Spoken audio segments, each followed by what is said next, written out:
இயக்குனர் ஆர்.கே. பாலாஜி இயக்கத்தில் நடிகர்கள் சூர்யா, த்ரிஷா நடிப்பில் உருவான கருப்பு திரைப்படம் கடந்த மே மாதம் 15ஆம் தேதி திரையரங்குகளில் வெளியாகி ஒரு கலவையான விமர்சனங்களை பெற்றது அப்படின்னே சொல்லணும். பெரும்பான்மையான ரசிகர்களுக்கு படம் பிரித்திருந்தது அப்படின்றதுனால அந்த படம் அமோகமான வரவேற்பை பெற்றதுங்க. ஆனால் அந்த படம் அமோகமான வரவேற்பை பெறத்துக்கு முன்னாடி அந்த திரைப்படத்திற்கு ஏற்பட்ட சிக்கல்கள் யாருக்குமே தெரியாது. ஸோ அப்படி ஒரு சிக்கலானது அந்த படத்துக்கு ஏற்பட்டிருந்ததுங்க. அது குறித்து சூர்யா அவர்கள் தற்போது ஒரு செய்தியை வெளியிட்டிருக்காரு. அது என்ன அப்படின்றத பற்றி தான் இந்த பதிவில் நம்ம பார்க்க போகிறோம். நடிகர் சூர்யா கருப்பு திரைப்படத்தினுடைய கடன் சிக்கலை எப்படி தீர்த்தார் அப்படின்றத பற்றி நம்ம டீட்டெயில்டாக இந்த பதிவில் பார்க்கலாம். ரொம்ப காலம் கழித்து நடிகர் சூர்யாவுக்கு திரையரங்குகளில் மிகப்பெரிய வெற்றி படமாக அமைந்தது அப்படின்னா அது கருப்பு திரைப்படம் தாங்க. இந்த திரைப்படம் தற்போது பார்த்திங்கன்னா ஒரு மிகப்பெரிய ஆச்சரியத்தை எல்லாருக்கும் ஏற்படுத்தினது அப்படின்னே சொல்லலாம். இந்த படத்தினுடைய 100வது நாள் விழாவை விரைவில் கொண்டாட போகிறோம் அப்படின்னு திரைப்பட குழுவினர் வெளியிட்டிருக்காங்க. மேலும் இந்த படம் இவ்வளோ பிரம்மாண்டமாக வெற்றி பெறத்துக்கு முன்னாடி ஒரு மிகப்பெரிய நிதி சிக்கலை சந்தித்திருக்குங்க. ஸோ அந்த ஒரு விஷயத்தை சூர்யா எப்படி டீல் பண்ணார் அப்படின்றத பற்றி தான் பார்க்க போகிறோம். சூர்யாவுக்கு யார் துணையாக இருந்தாங்க அப்படின்றத பற்றியும் சூர்யா அவர்களே மனம் திறந்து பேசியிருக்காரு. ஸோ வாங்க அதெல்லாம் பற்றி என்னென்னு பார்த்துடலாம்.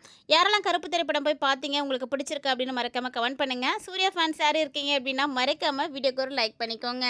கருப்பு திரைப்படம் வெளியாவதற்கு முன்னாடியே சுமார் 100 கோடி நிதி நெருக்கடியை எதிர்கொண்டிருக்குங்க. அந்த கடனை தானே முன் ஏற்றுக்கிட்டு படத்தை வெற்றிகரமாக வெளியிட்டதா நடிகர் சூர்யா முதல் முறையாக மனம் திறந்து பேசியிருக்காரு. அதாவது இவருக்கு ரொம்ப உதவியாக இருந்தது அப்படின்னா அவருடைய மனைவி ஜோதிகா தான். ஸோ நடிகை ஜோதிகாவோடு இணைந்து அளித்த பிரத்யேக பேட்டியில் ஒரு அதிர்ச்சிகரமான விஷயங்களையும் தகவல்களையும் பகிர்ந்திருக்காருன்னே சொல்லணும். இயக்குனர் ஆர்.கே. பாலாஜி இயக்கத்தில் சூர்யா மற்றும் த்ரிஷா நடிப்பில் உருவான கருப்பு திரைப்படம் 2026 மே 14ஆம் தேதி வெளியாக திட்டமிட்டிருந்தாங்க.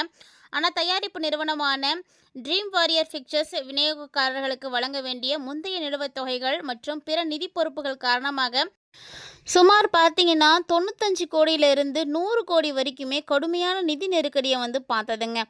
நிதி சிக்கலால் தான் திரைப்படத்தை டிஜிட்டல் முறையில் திரையிடுவதற்கு தேவையான கேடிஎம் சாவி வழங்கப்படாமல் நிறுத்தி வச்சுருந்தாங்க. ஸோ இதனால் பார்த்தீங்கன்னா ரிலீஸ் காட்சிகள், அதாவது என்றைக்கு இந்த படம் ரிலீஸ் ஆகணும் அப்படின்னு இருந்தாங்களோ அன்னைக்கு காலையில் நடைபெற இருந்த காட்சிகள் எல்லாமே ரத்து செய்திருந்தாங்க. ஸோ இந்த படம் குறித்து சூர்யா முதன்முறையாக மனம் திறந்து பேசியிருக்காருங்க. படம் திட்டமிட்டபடி திரையரங்குகளுக்கு வரணும் அப்படின்னா கடைசி நிமிஷத்தில் மிகப்பெரிய தொகை கடனாக பெற வேண்டிய ஒரு சூழ்நிலை ஏற்பட்டுருச்சு. அவ்வளவு பெரிய தொகையை என்னுடைய தனிப்பட்ட வசதியும் பொருளாதார எல்லைகளையும் தாண்டி கடனாக வாங்கிறது அப்படிங்கிறது ஒரு சாதாரண விஷயமும் கிடையாது, சாதாரண ஒரு முடிவும் கிடையாது. ஒருவேளை படம் தோல்வி அடைஞ்சிருந்தது அப்படின்னா கண்டிப்பாக அதனுடைய விளைவுகள் எப்படி இருந்திருக்குன்னா என்னுடைய ஹோல் ஃபேமிலியுமே சந்திக்க வேண்டி இருந்திருக்கும். இருந்தாலும் என் மேலே ரொம்ப நம்பிக்கை வச்சுருந்தாங்க ஜோதிகா. அந்த முடிவுக்கு முழுமையாக ஆதரவு கொடுத்தாங்க அப்படின்னு ரொம்பவே நெகிழ்ச்சியாக தன்னுடைய மனைவியை பெருமையாக பேசியிருக்காரு. அவர் எடுத்த இந்த ரிஸ்கான முடிவுக்கு கடவுள் புண்ணியத்தில் அந்த படம் எந்த வகையிலையும் தோல்வி அடையலைங்க. ஒருவேளை அந்த படம் நஷ்டம் அடைஞ்சிருந்துச்சு அப்படின்னா மொத்த கடனுமே சூர்யா தலையில் தான் விழுந்திருக்கும் அப்படின்றது அவருக்கு நல்லாவே தெரியும். அது மட்டும் இல்லாமல் ஜோதிகா மேமுக்கும் நல்லாவே தெரியும். இருந்தாலுமே கூட தமிழ் சினிமாவின் மீது கருப்பு திரைப்படத்தினுடைய கதையின் மீது அவங்களுக்கு நல்ல நம்பிக்கை இருந்துச்சு. ஸோ கண்டிப்பாக இந்த படம் ஹிட் ஆகும், இந்த மிகப்பெரிய ரிஸ்க்கை அதை வச்சு தான் சூர்யா எடுத்திருந்திருக்காருங்க அப்படின்னு அவரே சொல்லியிருக்காரு. மேலும் சூர்யாவினுடைய இந்த துணிச்சலான முடிவுக்கு இறுதியில் பார்த்தீங்கன்னா கிடைத்தது என்னவோ வெற்றி தாங்க. அவர் கொஞ்சம் கூட பயப்படாமல் இந்த ஒரு விஷயத்தை செய்திருந்தார். சாதாரண விஷயம் கிடையாதுங்க. 100 கோடி ரூபாய் கடனாக வாங்கி ஒரு படத்துக்காக செலவு பண்ணும் அப்படிங்கிறது ஒரு நடிகராக செய்யக்கூடிய விஷயம் கிடையாது தான். இருந்தாலுமே கூட அந்த படம் நல்லா ஓடும், ஹிட் ஆகிடும் அப்படின்ற ஒரு நம்பிக்கை இருந்ததுனால தான் அந்த கடனை அவரால் வாங்க முடிஞ்சிருக்கு. சூர்யாவுடைய அந்த துணிச்சலான முடிவு இறுதியில் வெற்றியை கொடுத்துச்சு இல்லையா? மே 15ஆம் தேதி ஒரு நாள் தாமதமாக அந்த படம் வெளியாகி இருந்தாலுமே கூட கருப்பு திரைப்படம் ரசிகர்கள்ட்ட மிகப்பெரிய வரவேற்பை ஏற்படுத்தினது. இவர் கடன் என்னவோ 100 கோடி தான் வாங்கியிருந்தார். ஆனால் அந்த படம் உலக அளவில் பார்த்தீங்கன்னா 350 கோடிக்கும் அதிகமான வசூலை குவித்து கொடுத்துருக்குங்க. சூர்யாவினுடைய திரை பயணத்திலேயே மிகப்பெரிய பாக்ஸ் ஆஃப் சாதனையை படைத்தது அப்படின்னே சொல்லலாம். ஸோ இதனால் பார்த்தீங்கன்னா அவர் வாங்கியிருந்த அந்த கடனையும் திருப்பி கொடுத்துட்டாரு அப்படின்னு அவர் சொல்லியிருந்தார்.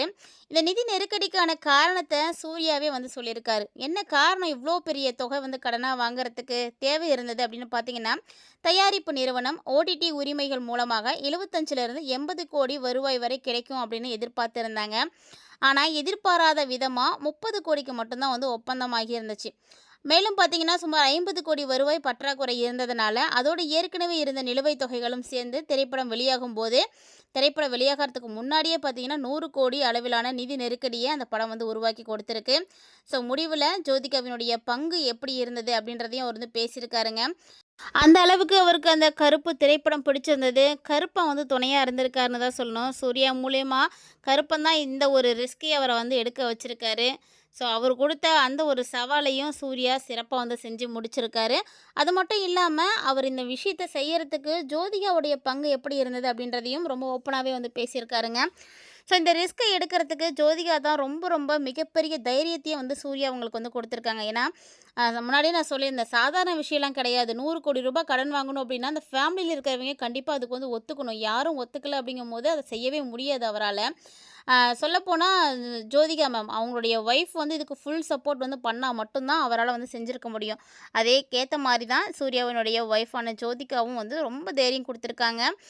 உடனே வந்து அந்த ஜோதிகா வந்து என்ன சொல்லியிருந்தாங்கன்னா, இந்த முழு பெருமையும் வந்து சூர்யாவுக்கு மட்டும் தான் சேரும் அப்படின்னு அவங்க வந்து குறுக்க பேசியிருக்காங்க. ஏன்னா, அவர் எடுத்த அந்த துணிச்சலான முடிவு தான் அவருக்கு இவ்வளோ ஒரு வெற்றியும், பாராட்டுக்களையும் வந்து குவித்திருக்கு. ஒருவேளை அவர் இந்த ரிஸ்க்கை எடுக்காம இருந்திருந்தார் அப்படின்னா, கண்டிப்பா இந்த அளவுக்கு சக்ஸஸ் வந்து கிடைச்சிருக்குமா அப்படின்னு தெரியாது அப்படின்ற மாரி சூர்யாவையும் அவங்க வந்து பிரைஸ் பண்ணி பேசியிருக்காங்க. ஸோ மேலும் பார்த்தீங்கன்னா, ஜோதிகாவ வந்து பிரைஸ் பண்ணுறதும், ஜோதிகா அம்மா வந்து சூர்யாவ வந்து பிரைஸ் பண்ணுறதும் இந்த மாரி அவங்களுடைய பேட்டியிலே மாத்தி மாத்தி 2 பேரும் வந்து ஒவ்வொருத்தரையும் வந்து பாராட்டியிருக்காங்க. மேலும் பார்த்தீங்கன்னா, சூர்யா என்ன சொல்லியிருந்தாருன்னா, "நான் வந்து இந்த முடிவு வந்து எடுக்கணும் அப்படின்னு நினைச்சேன். ஆனா இந்த முடிவு நான் எடுக்கணும் அப்படின்னா, டைரக்ட்டாவோ, மறைமுகமாவோ அது என்ன பண்ணும் அப்படின்னா, போய் என்னுடைய ஃபேமிலிய தான் வந்து தாக்கும். அவங்கள தான் வந்து கஷ்டப்படுத்தும். என்னுடைய குடும்பத்த வந்து பாதிக்கும் அப்படின்றது அவர் வந்து யோசிச்சிருக்காரு. இது என்னுடைய முடிவு மட்டும் கிடையாதுங்க. நாங்க 2 பேரும் சேர்ந்து எடுத்த முடிவு தான் அப்படின்னு அவர் வந்து வெளிப்படையா பேசியிருந்தாரு. அது மட்டும் இல்லாம அத தொடர்ந்து ஜோதிகாவும் பேசியிருக்காங்க. என்ன சொல்லியிருந்தாங்கன்னா, குழந்தைகள வளர்க்குறதுல முதல் வாழ்க்கையினுடைய மிகப்பெரிய சவால்கள் வரைக்கும் நாங்க எப்போதுமே ஒரே அணியா தான், ஒரே பக்கத்துல நின்னு தான் முடிவுகள எடுப்போம் அப்படின்னு வந்து சொல்லியிருக்காங்க. ஸோ இப்படி அவங்க 2 பேருமே மேட் ஃபார் ஈச் அதர் கப்புலா இருக்கிறதுனால தான் எல்லா விஷயங்களையும் வந்து அவங்களால சமாளிக்க முடியுது அப்படின்னு எல்லாரும் நினைக்கிறாங்க. மேலும் சூர்யா பார்த்தீங்கன்னா, திரையுலகத்தினருக்கும், அவங்களுக்கு வந்து நிதி உதவி கொடுத்திய ஃபினான்ஸருக்கும் எல்லாருக்குமே வந்து நன்றி குடுத்துருக்காரு. ஏன்னா, அவங்க 25லேருந்து 30% வரைக்கும் மட்டும் செலுத்திட்டு படத்த வந்து வெளியிடுங்க அப்படின்ற அந்த சலுகை கொடுத்ததுனால தான் இந்த படம் வந்து வெளியாகறதுக்கு ரொம்ப ஈஸியா இருந்துச்சு அப்படின்னு அவர் வந்து சொல்லியிருந்தாரு.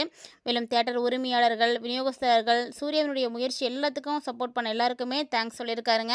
ஸோ மே 15ஆம் தேதி திரைப்படத்துக்கு சிறப்பாக காட்சிகளை ஒதுக்குனாங்க. இது எல்லாத்தையும் பற்றியும் அவர் வந்து ஓப்பனாக பேசியிருந்தார். இந்த 100 கோடி நிகர வசூலை தாண்டி சூர்யாவினுடைய முதல் திரைப்படம் அப்படின்னு வரலாற்று சாதனையும் இந்த கருப்பு திரைப்படம் தான் ஏற்படுத்தி கொடுத்துருக்கு. சூர்யாவினுடைய வெற்றிக்கு நீங்கள் வாழ்த்துக்கள் சொல்லணும்னு நினைக்கிறீங்கன்னா மறக்காம கமெண்ட் பாக்ஸில் வந்து கமெண்ட் பண்ணுங்கள். இந்த மாதிரி நிறைய அப்டேட்ஸை தெரிஞ்சுக்கிறதுக்கு சேனலை சப்ஸ்கிரைப் பண்ணிட்டு ஃபாலோ பண்ணிக்கோங்க.